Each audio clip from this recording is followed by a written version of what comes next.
Hello, welcome to Library Connection. I'm Mandy Cantrell, Youth Services Director at the Yebbie Copeland Memorial Library here in Sylacauga.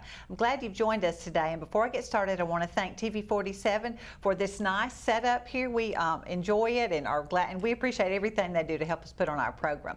Today, my guest is Yebbie Copeland from here in Sylacauga. She is Harmon Mims' granddaughter. I know you're much more than that, but that's basically what we're going to talk about today. But before we get into that, tell about yourself. I know you and your husband write children's books. Is that correct? Oh, we do. Thanks for having me, Mandy. Joe and I have been writing children's books for several years. We live here in Sylacauga, and I was raised in Sylacauga, went to high school here, moved away for several years and then moved back.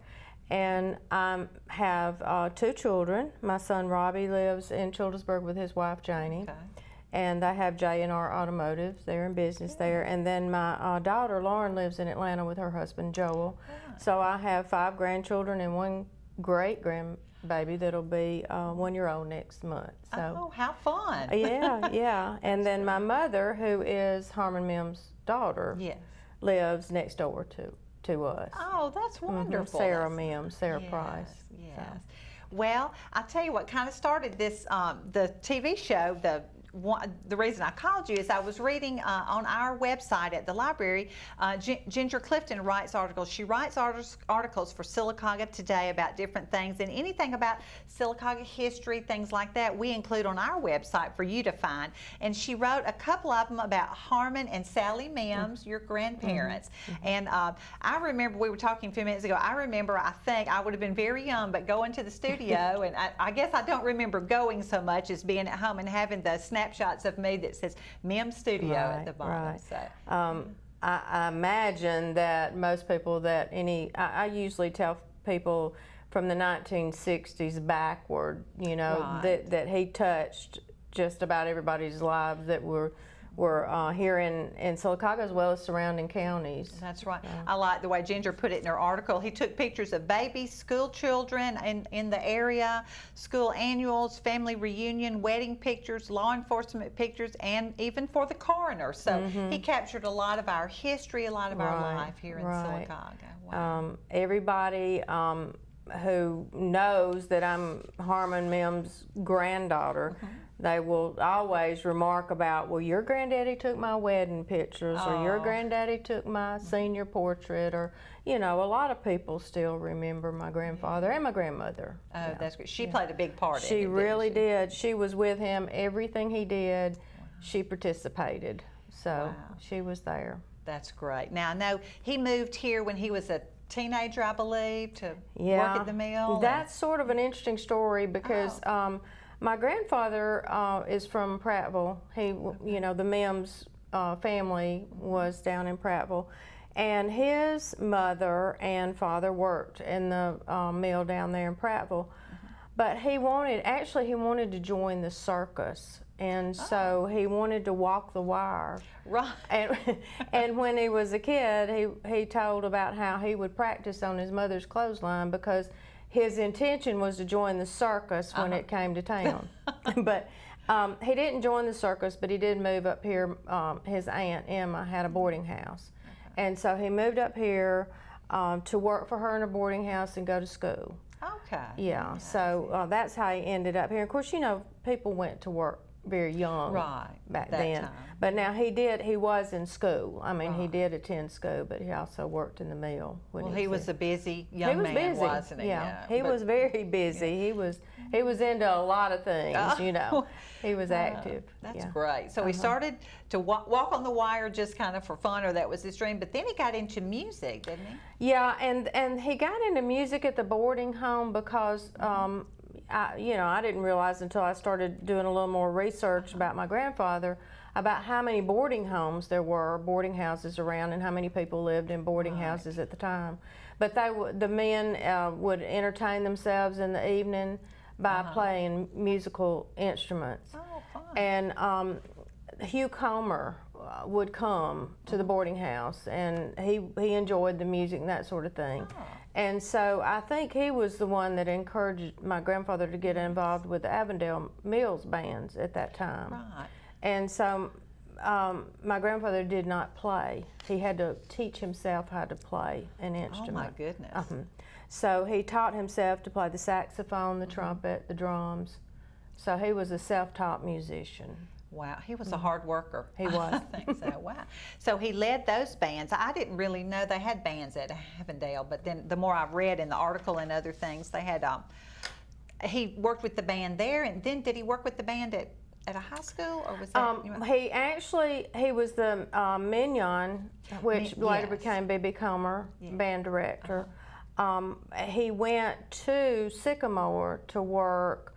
And worked in the Mill store there initially, but later on he became the band director for the Avondale Mills band in Sycamore. Okay. So Fess Simpkins, and I know a lot of people in town know Fess Simpkins, was also a band director for Avondale Mills. So he and my grandfather became really good friends, during that time. So. Now your mom was a band person too. Oh, Mother was a mascot when she was little, and she played trumpet. She was in the band, but she was also a majorette for the different bands. And one thing about B.B. Comer and Sylacauga bands, at one time they were a combined band. They were one band. Oh my goodness, I didn't realize that. Yeah. So she later on went to Sylacauga High School rather than Comer, but she started out at B.B. Comer. Right. Was your grandmother involved in music? Or? Oh yes, my grandmother was. Now she was another self-taught musician. She could play that piano. I mean, she could really play the piano, but she also played the trumpet. And I think she was around 10 years old when she started in the Avondale Mills band. They started those children out with musical instruments, and I have a lot of pictures of little children with their instruments. The instruments are just about as big as they are. Oh, I bet. That's probably true. So she also worked in the mill. Oh, okay. That's probably how they met, between Yeah, all they that did. together. They did. That's how they met, and I think that was part of the incentive for my grandfather being in the band. Right. So. Well, we're going to pause right here and take a commercial break, and we'll be right back.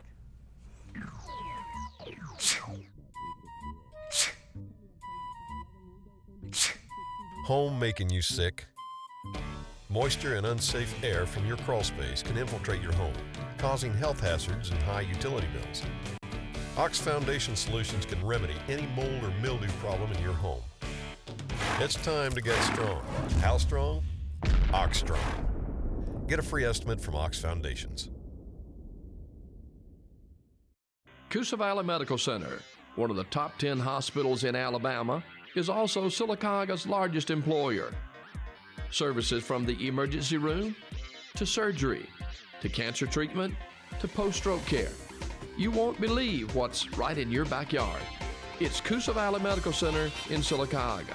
So, if you're sick in Alabama, choose one of the top 10 hospitals in Alabama. That is Coosa Valley Medical Center. Marble City Pharmacy in Sylacauga is your destination for the highest quality health care. Our knowledgeable pharmacists are always available for questions about your medications or advice on taking over-the-counter products and supplements. Our friendly staff can assist you in choosing from our full lines of compression hose and medical equipment. And don't forget our gift department. We have a great selection of unique gifts for every occasion. Stop by and see us today. Marble City Pharmacy, here for life. Welcome back to Library Connection. I'm talking with Yebbie Copeland, and we're talking about her grandparents, Harmon and Sallie Mims, who were very important to our city here, taking, with music and band and photography, everything that went on. I just wanted, before we talk a little bit more, I want to show, we have some scrapbooks at the library. This is one. There are a lot of old snapshots, a lot of them from Mims Studios. This one is full of business and industry, Avondale Mills, banks and things, Floyd and Beasley. But they're wonderful. If you'd like to look through some, come to the library and ask ask for one of these big scrapbooks. They're arranged by topic. So there's schools, there's churches, there's a whole one on Bluebell and Farm Best and Foremost and things like that. I enjoyed, I flipped through several of them, and that was so fun. And a lot of these came from your granddad's studio. They did. And he did a lot of aerial photography in the area. Wow. And so I do have the Facebook page, but I have a lot of fans of aerial photography. Oh my and goodness. we have some really interesting conversations back and forth about what the pictures are. Oh, So, really? Yeah, because it's changed over the years. They have, yes, a lot of changes. And he did, of course, he did the studio photography. Yes. But he was out and about doing all the business, business photography, the downtown. We always had big parades, and he was there for the parades. Wow. So if there was any activity going on, he was pretty much out there. Either he was doing it, or he did have young men who came through the industrial arts, the studies at school. Okay, yeah. So he usually had somebody working with him who was younger and would go out and do a lot of the photography like that. Well, if you have 2 or 3 events at one time, you've got to have some help. Yeah. Now, he had some other people work with him. Didn't Judy Hartsfield? He had some, everything that my grandfather did, he did at the studio. Nothing was sent out to a lab or anything like that. So he had 2 big dark rooms, and back then they didn't have color photography. Right. So we tinted pictures, and people wanted oil paintings, and they were gorgeous. And Judy Hartsfield was one who worked for the studio and did the oil paintings, and she also did the retouching negatives and that sort of thing. But Betty Gallman also, they were both very beautiful oil portraits. Oh, my goodness. And I had a lot of them of my own when I was from a childhood on up. But my parents' home actually burned, so we lost all of our oil paintings except for a couple of them that were my granddaddy's. Sad. That's so sad. Yeah, it was sad. But that kind of drove it home to me a little bit about the importance of trying to preserve photos and things, It preserves our history. And Yeah. I have enjoyed the Facebook page. Tell about that, how people can find it. Okay, about going on almost 6 years ago, I started thinking about something to honor my grandfather and my grandmother and the work that they did with photography. It was just sort of a time in my life when I had time to do something like that. And at the same time, I was involved with the Comer Museum with their writers group. Yes. And Donna Renfro, that's the director there, mentioned to me that they had a large collection of photographs, and so many of them, they didn't know who they were, And so I asked her permission to start scanning the photographs. And so I would make trips up there and scan the photographs, and then I decided, I would create a page to honor my grandfather's photography. Well, then in the process of doing that, I started to have a tremendous response from the community about the pictures, things that they had never seen, pictures of their family members that they didn't know existed, stories about the pictures themselves. So it just became a really fun hobby, to put it, as far as my reason for doing it. But we've got about 2,600 members on the page right now. Okay. And and there's the address, and it's just Memories from Harmon Mims Studio Photography. It is a closed group though, and there's a reason for that. I'm really strict about comments on the page. I don't want any negativity, no politics, anything like that. It's not the place for it. It is not. No. And I have close to 4,000 photos on that page. Now they are, for the most part, they are arranged in albums. Okay. But there's a stream that goes on the page all the time. But if people want to go back and look at the albums, they can look in football or school or proms or whatever, baby pictures. And so a lot of the pictures have been identified now, and that is wonderful. that makes me feel good because they weren't before. And when the studio closed, of course, I was a young adult, college, high school, that sort of thing. So I didn't see the value of it like I do now. But now my mother and her sister Mary, they all made an effort to get the pictures distributed, and so many of them were distributed to people. But we ended up with a lot of them that were stored in different places, and individuals in the community have them still. Oh, that's great. That's great. So, you know, I encourage people to share their pictures on the page too. Oh, yes. And tell who it is in this picture so you can identify some of them. Right. Because pretty soon the people who know the people in those snapshots will not be here. That's right. So that was another reason I was in a hurry to get it out there. Of course, my mother has helped me a lot with identifying pictures, and we have some members on the page who are her age and can identify some of the really old pictures, you know. So. That's great. Well, let's just look at a few of them. I know you sent me a few. Oh, who's that? Oh, that's my mother when she was mascot for the Sycamore and Mignon band. Oh, how fun. And that's my grandfather's on the far right in the dark suit, and that's the Sycamore Avondale Mills band. Okay. And that one is probably in the 1930s, late 1930s. Okay. And this one was when he was the Yebbie Copeland band director, and that's in front of the museum before it was renovated. I recognize that. Yeah, that's the Avondale Mills. And that's Betty Gallman, and she's working on an oil painting. Beautiful. And this was a picture of one of the children's bands from the Sycamore Avondale Mills pictures, and that's my grandfather with Dr. Craddock. And this is one of my favorite pictures of my grandfather in Fest. Oh, that's great. Yeah. And that was at the opening of his last studio, which was down by Atkinson's Real Estate next door. Yeah. And my grandmother, and that's Hugh Comer, and my grandfather on the left, and then my Aunt Mary, my mother's older sister, is in his lap, Hugh Comer's lap. And of course, that's my grandparents in Sycamore. Right. And the Yebbie Copeland dedicated their annual one year to my grandfather, and that's a picture they put in there. And my grandfather at the World's Fair. Oh my goodness! Yeah, he loved to travel. Yeah. That's great. And that's a young Harmon Mims on the right, 1920. Goodness. So, yeah, you can see him in his uniform. Band director. Band director. And this was the studio, and you can see the lights and the cameras and the labor intensive job that he had to do to get you looking beautiful. Yeah. We all appreciated it. Yeah. Goodness. And he had Harmon Mims and the Harmonies. He had his own swing band, and that's a picture of his swing band. How fun. And there he is with his station wagon. Yes. Yeah. And on the type, walking the wire. Oh. Now that was on Norton down there close to Aunt Emma's boarding home. How fun. And there he is with his camera. Look at that camera. And that's his friends, of course, at the Arnold's, I believe it's Arnold's Cafe. So.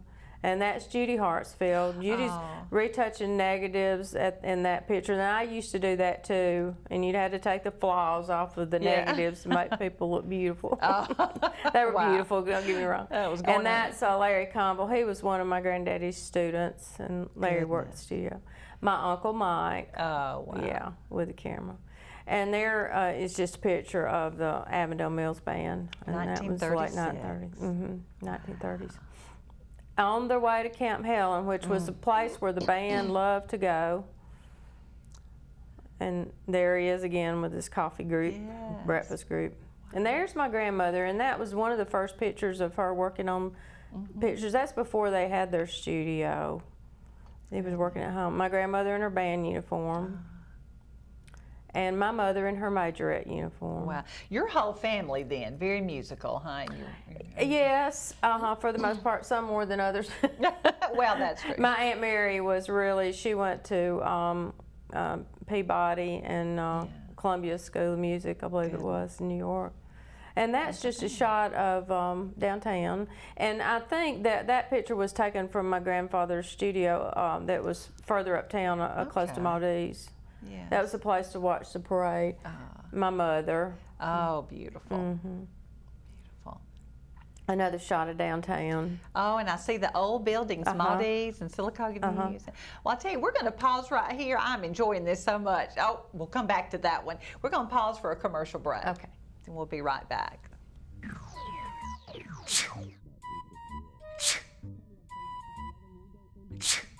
Home making you sick? Moisture and unsafe air from your crawl space can infiltrate your home, causing health hazards and high utility bills. Ox Foundation Solutions can remedy any mold or mildew problem in your home. It's time to get strong. How strong? Ox Strong. Get a free estimate from Ox Foundations. Coosa Valley Medical Center, one of the top 10 hospitals in Alabama, is also Sylacauga's largest employer. Services from the emergency room to surgery to cancer treatment to post-stroke care. You won't believe what's right in your backyard. It's Coosa Valley Medical Center in Sylacauga. So, if you're sick in Alabama, choose one of the top 10 hospitals in Alabama. That is Coosa Valley Medical Center. Marble City Pharmacy in Sylacauga is your destination for the highest quality health care. Our knowledgeable pharmacists are always available for questions about your medications or advice on taking over-the-counter products and supplements. Our friendly staff can assist you in choosing from our full lines of compression hose and medical equipment. And don't forget our gift department. We have a great selection of unique gifts for every occasion. Stop by and see us today. Marble City Pharmacy, here for life. Welcome back to Library Connection. I'm talking with Yebbie Copeland about her grandparents, Harmon and Sallie Mims, and photography and all about your grandparents. And before we look at some more of those snapshots that she sent me, I want to encourage you, if you have any old photographs that are about Sylacauga or about our area, things like that, please bring them to us at the library. We would love to scan them and keep them, put them in a photo album, or they can share them to the Facebook page. Is that correct? They can share them to the page if they're members of the page. Right. You know, I encourage people to share and to tell the stories about the photos. Yes. That's the main thing, because we want to be able to look back at them and know who they are and what's it about. That's one of the biggest frustrations I had was not knowing who the people were or what the situation was. And so it just helped me so much that people were willing to look at them and give me the information, and they're still doing it today. Oh, that's you know, great. So. Yeah. Well, let's look at a few more of the pictures. Okay. That's my favorite picture of my dad and of me. We're walking down to go, we're in Camp Helen, and we're walking down to go fishing, and my granddaddy took that picture. Oh, that's beautiful. Now, Yeah. Camp Helen was owned by the Avondale Mills. and it was down in Panama City. Right. Yeah, okay. So. Let's see what's next, if we had some more. Or have we been through all of them? Maybe we have. That's awesome. They're great. We'll go to the Facebook page. You can see so many more. And I will mention at the library, COVID kind of put a stop to some of or a halt for just right now, maybe a postponement. We're going to open a memory lab. It's going to be upstairs at the library where you can bring negatives, pictures, tapes, reel-to-reel movies. You know, we all have those in our family somewhere, and we want to preserve them, but maybe a reel-to-reel is not the best way to preserve them. So as soon as COVID is over and we can stand closer together, we're going to have that part open upstairs. You bring your own things. You'll be able to do it yourself. We'll just have to train you how to do it. But that's a great way to preserve those, to a flash drive, to a CD, some type of, something that you can keep. So that's a great thing we're waiting to do. We were so excited about it, then COVID, but that's okay. It's going to pass, I think, and we're excited about getting to do that again. So they can join your Facebook page and tell if they know anybody on there. I think that's really neat. Well, yeah, and you don't have to know anybody, because I've got younger people who are on there and they enjoy looking at the pictures. Right. And to be honest, I'm a big fan of black and white photography. And I love the old prom dresses, and so I just sort of get lost sometimes in looking at the pictures, even though I don't know who the people are. But and sharing the stories, because we've had a lot of stories shared on the page about history and about downtown and things that people didn't know. And We now have generational people on there. We have grandchildren of people, and when I ask them a question about why do you want to join, it's because my grandfather's pictures are there, and I want to see them. So it's kind of a situation where I feel like it's an opportunity to share stories that maybe your children can look at later. I do want to say one thing quickly. I don't have the pictures at my home. Okay. Yeah, okay. I had a gentleman visit my home when I first started up, and he looked me up on the internet, and he wanted to buy a picture that I put on my page. Okay. And so the pictures, for the most part, are at the museum, or either I have just old negatives, and then I have a collection of my own personal pictures. Sure. But it was kind of funny because it was an Avondale Mills kindergarten picture, and he was in the group, and it was a very old picture. Oh, my goodness. But he wanted a copy of it. But I encourage people to download my photographs from my page. Yeah. So they can download them, and then they can get them printed. Right. So it's not restricted as far as getting the pictures, and I don't charge anything for it. Well, that is so nice of you, because I know the older I get, the more I enjoy seeing, like I saw an old Stardust. Well, I went to Stardust when I was in high school. My daughters went to Stardust when they were in high school. It's fun to look at, like you said, the dresses. It's fun. And also, I've like I said, I've learned a lot about my own family history. So this is an opportunity for people who are researching their genealogy. If they have relatives in this area, they might be able to find photographs for their genealogy on my page too. And I know they can at the library. Yes, at the library. And they can also go to the museum, and they can look at their scrapbooks, because they have a lot of them up there too. Well, we are so glad to have, all of those places where you can do some research. I know Ancestry is available right now.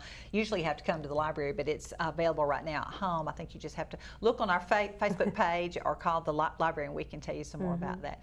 Well, your grandfather was quite an exciting man to go from a wire walker, working in the mill, taught himself music, and then was a band director. Right. And not just a high school band, but the Avondale bands, and then on to photography. And he also was he was a wizard when it came to animals. I had a picture, I think, of his pet raccoon, but he loved animals, and so he enjoyed, like, he had a pet chicken that thought he was a dog that would sit in his lap. As a matter of fact, Joe and I are considering doing a children's book about his rooster that thought he was a dog, so we're working on that. Well, I can't wait to see that. That would be fun. He was, that was one thing I remember about my grandfather. He was just a bundle of energy, and so he was always entertaining, but he was always busy. Working. Well, that is exciting. We appreciate what he and your grandmother did and what you're doing to preserve Sylacauga history. So, and we're almost out of time, but thank you, Yebbie, so much for joining me here today. I appreciate it. I enjoyed it. Fun to talk about, because I'm from Sylacauga too. Fun to talk about our history. And thank you so much for joining us on Library Connection.